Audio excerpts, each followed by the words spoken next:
বিদেশ থেকে টাকা পাঠানো কি এখন ঝুঁকির মধ্যে পড়ে গেল? মিডল ইস্টে যে টেনশন চলছে সেটির কারণে কি বর্তমানে বাংলাদেশের রেমিটেন্স ইনফ্লো একটি বড় ধরনের সমস্যার সম্মুখীন হতে পারে?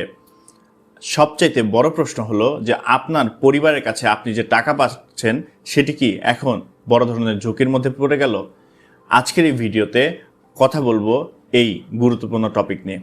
আপনাদের সাথে আছি আমি তানভীর আহমেদ, আর আপনারা দেখছেন স্মার্ট টাকা টক্স উইথ তানভীর। তো প্রথমে আসি যে বর্তমানে মিডল ইস্টে যে টেনশন চলছে এটি আসলে বাংলাদেশের প্রেক্ষাপটে কি অবস্থান। প্রথম কথা হলো যে বাংলাদেশের পুরো যে ইতিহাস, এই ইতিহাসে যে প্রবাসীদের অবদান সেটি অনস্বীকার্য। প্রবাসীদের অবদান ছাড়া বর্তমান বাংলাদেশ যে অবস্থানে আছেন সেই অবস্থানে কখনোই থাকতে পারতো না। সেই প্রবাসীদের সবচাইতে বড় অংশ বাংলাদেশের থাকে কোন দেশগুলোতে? থাকে মিডল ইস্টে। এবং এই মিডল ইস্ট থেকে যে টাকা পাঠানো হয় এটি বলা যায় বাংলাদেশের অর্থনীতির একটা বেস। আর সেই মিডল ইস্টে এখন চলছে স্মরণকালের সবচাইতে বড় ক্রাইসিস। সেখানে ইরানের সাথে যে যুদ্ধে ইউএসএ এবং ইসরায়েল মুখোমুখি হয়েছে, সেই যুদ্ধের ফলে বর্তমানে তেলের যে সরবরাহ সেটি প্রায় বন্ধ। আবার অনেক ক্ষেত্রে দেখা যাচ্ছে অনেকগুলো দেশ সেখানে তাদের দেশে প্লেন ওঠানামা করতে পারছে না। বাংলাদেশের শত শত ফ্লাইট ক্যান্সেল হচ্ছে, অর্থাৎ প্রবাসীরা যারা বাংলাদেশে আছেন তারা আর ওখানে যেতে পারছেন না। আবার ওখানে যারা আছেন তারাও নানা ধরনের টেনশনে আছেন। অনেকেই আছেন যে যারা জবে যেতে পারছেন না। আমি পার্সোনালি কথা বলে জেনেছেন যে অনেক অনেক মানুষ তারা জবে যেতে পারছেন না। সো তারা নিজেরাও একটা বড় ধরনের ক্রাইসিসের মধ্যে পড়ে গেছেন। তারা নিজেরা যদি ইনকাম করতে না পারেন তাহলে তারা দেশে কিভাবে টাকা পাঠাবেন, আর দেশ কিভাবে রেমিটেন্স পাবে, আর তাদের পরিবার কিভাবে চলবে? তাহলে তারা একটা বড় ধরনের ঝুঁকির মধ্যে আছে, তার সাথে অনেক বড় ঝুঁকির মধ্যে পড়ে গেছে বাংলাদেশ। তাই আজকের এই ভিডিওতে বিশ্লেষণ করব যে এর ভবিষ্যৎ কি হতে পারে। প্রথমত, তারা যেমন ঝুঁকিতে আছেন তেমনি আমাদের অর্থনীতির জন্য একটা বড় ঝুঁকি আমরা পার করছি। তবে বাংলাদেশ সরকারের নানা ধরনের পদক্ষেপের ফলে যেমন তেলের দাম বাড়েনি, আমরা আশা করব যে প্রবাসীদের পাঠানো রেমিটেন্সেও কোনো সমস্যা হবে না এবং তাদের যে জব সেই জবগুলো সিকিউর থাকবে। আমরা আশা করব যে গণপ্রজাতন্ত্রী বাংলাদেশ সরকার এ বিষয়ে সঠিক পদক্ষেপ নেবেন। কারণ বাংলাদেশের যে অর্থনীতিতে যে বিলিয়ন বিলিয়ন ডলারের রেমিটেন্স প্রতি মাসে মিডল ইস্ট থেকে আসে সেটি আমাদের জন্য অত্যন্ত গুরুত্বপূর্ণ। এরপরে আসি যে প্রবাসীরা যে টাকাটা পাঠাচ্ছেন তাদের টাকাটা কি সেফ? এখন প্রশ্ন হচ্ছে যে আপনারা সাধারণত ব্যাংকিং চ্যানেলে টাকা পাঠান। অনেক ক্ষেত্রে বিভিন্ন দেশে ব্যাংকই হয়তো বা বন্ধ হয়ে আছে, বা যে রেমিটেন্স পাঠানোর যে আপনাদের যে মূল যে সোর্সগুলো, হ্যাঁ, যেমন ওয়েস্টার্ন ইউনিয়ন, সেগুলো হয়তো বন্ধ পেতে পারেন। তখন সেক্ষেত্রে তাদের রেমিটেন্স পাঠাতে সমস্যা হচ্ছে। তবে বাংলাদেশের যে ব্যাংকিং সিচুয়েশন বর্তমানে সেটি আলহামদুলিল্লাহ এখন পর্যন্ত যথেষ্ট ভালো আছে। তাই আপনি যদি ওখান থেকে টাকাটি পাঠাতে পারেন, বাংলাদেশে ফ্লোয়ের কোনো সমস্যা হয়নি, বা বাংলাদেশে এখন পর্যন্ত কোনো ধরনের কোনো প্রভাব ব্যাংকিং ইন্ডাস্ট্রিতে এই যুদ্ধের বড় ধরনের প্রভাব পড়েনি। এবং আস্তে আস্তে বলা যায় যে বাংলাদেশের ব্যাংকিং ইন্ডাস্ট্রি সেটি ঘুরে দাঁড়াচ্ছে। এবং বর্তমান যে পরিস্থিতি সেই পরিস্থিতিতে দেখা যাচ্ছে যে রেমিটেন্স পাঠানো যেটি, সেই রেমিটেন্স পাঠানোটা বেশ সেফই আছে বাংলাদেশের ক্ষেত্রে। তো আপনারা যারা প্রবাসী আছেন তারা যদি রেমিটেন্সের টাকা বাংলাদেশে পাঠাতে পারেন, এই এন্ডে অর্থাৎ বাংলাদেশ এন্ডে তেমন কোনো সমস্যা নেই। কিন্তু আপনাদের এন্ডে যে সমস্যাগুলো আপনারা ফেস করছেন সেই সমস্যাগুলো ফেস যেন না করতে হয়, আপনারা যেন সহজে আপনাদের টাকা ইন্টারনেট ব্যাংকিংয়ের মাধ্যমে পাঠাতে পারেন, এজন্য আপনাদের উচিত হবে একটি পরামর্শ শোনা। সেই পরামর্শটি কি?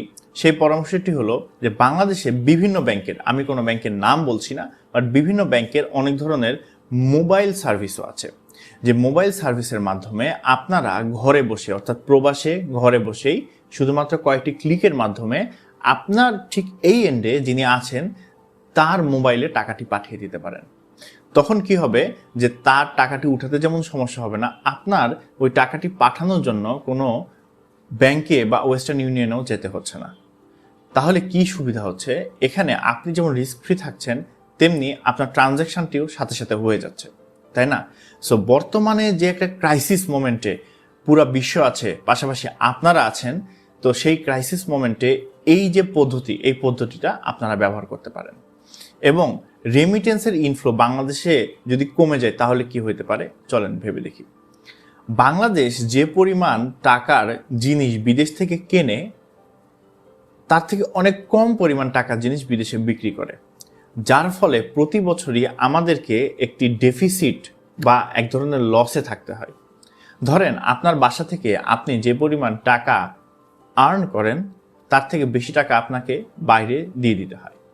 তখন কি হবে? তখন আপনার সবসময় একটা নেগেটিভ ব্যালেন্স আপনি থাকবেন না? আমাদের দেশও কিন্তু সেমভাবে এই ডলারের ক্ষেত্রে বা বিদেশি কারেন্সির ক্ষেত্রে নেগেটিভ অবস্থানে থাকে। এই নেগেটিভ অবস্থানটাকে মোটামুটি একটা ভারসাম্য নিয়ে আসে আমাদের প্রবাসী ভাই বোনেরা। তারা যে টাকাটি পাঠায় সেই টাকাটির উপর ভিত্তি করে আমরা এই দেশটাকে চালাতে পারি, রাইট? সো তাদের যে টাকা সেটি আমাদের দেশে শুধুমাত্র তাদের পরিবার চালানোর জন্য গুরুত্বপূর্ণ না, বা আমাদের দেশে অর্থনীতি বড় করার জন্য গুরুত্বপূর্ণ না, বা শুধুমাত্র ইনভেস্টমেন্টের জন্য গুরুত্বপূর্ণ না। তাদের ওই টাকাটি আমাদের ওভারঅল ইকোনমি যে সার্কুলার ফ্লো সেটির জন্য গুরুত্বপূর্ণ। অর্থাৎ তাদের ওই টাকাটি যদি দেশে না ঢোকে তাহলে আমরা ডলার সংকটে পড়ে যেতে পারি। তবে এখন পর্যন্ত বাংলাদেশের যে রিজার্ভ, সেই রিজার্ভের অবস্থা বেশ ভালো এবং আমরা বেশ কয়েক মাসের আমদানি করার মতো টাকা আমাদের কাছে রাখতে পেরেছি। এটি আমাদের জন্য অত্যন্ত বড় একটি সুখবর বলা যায়। তবে প্রবাসীদের যে রেমিটেন্সের ফ্লো সেটি 2024 সালের পর থেকে অনেকটা বেড়ে গিয়েছে। তাই আমাদের এখন উচিত হবে যে এই ফ্লোটি যেন কোনো কারণে কমে না যায়, সেটি জন্য আমাদের সরকারের মাধ্যমে বিদেশে যে আমাদের প্রবাসী ভাই বোন আছেন তাদেরকে সাহায্য করা। এছাড়াও আমাদের উচিত হবে কোনো ধরনের গুজব না ছড়ানো, যাতে করে তারা ভয় পায় বা তাদের ভিতরে কোনো ভীতি সঞ্চার হয়। আমাদের উচিত হবে তাদেরকে সাহায্য করা, সহযোগিতা করা। যদি কোনো প্রবাসী ভাই বোনের পরিবার দেশে কোনো ধরনের সমস্যার সম্মুখীন হয়, সরকারের পক্ষ থেকে এমনকি আমি মনে করি যে সামাজিকভাবে তাদেরকে সাহায্য করা উচিত বা সহযোগিতা করা উচিত। কারণ আমাদেরকে মনে রাখতে হবে এই প্রবাসী ভাই বোনদের যে রেমিটেন্সের ডলার, এই ডলারের উপর ভিত্তি করেই কিন্তু আমাদের দেশের অর্থনীতি চলে। তাই অনেক সময় তাদেরকে বলা হয় রেমিটেন্স যোদ্ধা, কারণ তারা বিদেশে গিয়ে যে অবর্ণনীয় কষ্টের মধ্যে থাকেন, অনেকেই অবর্ণনীয় কষ্টের মধ্যে থাকেন, অনেক কষ্ট করেন তাদের পরিবারের জন্য, এমনকি দেশের জন্য। তাই আমাদের উচিত হবে তাদের এই কষ্টটিকে সম্মান করা, রেসপেক্ট করে তাদেরকে হেল্প করা সরকারের পক্ষ থেকে এবং সমাজের পক্ষ থেকে এবং ব্যক্তিগত পর্যায় থেকে তাদেরকে হেল্প করে এই ক্রাইসিস থেকে, এই মিডল ইস্টের ক্রাইসিস থেকে বাংলাদেশকে বাঁচিয়ে তোলা। তো আজকের এই ভিডিওটি এ পর্যন্তই। সবাই ভালো থাকবেন, সুস্থ থাকবেন এই কামনায়। আসসালামু আলাইকুম।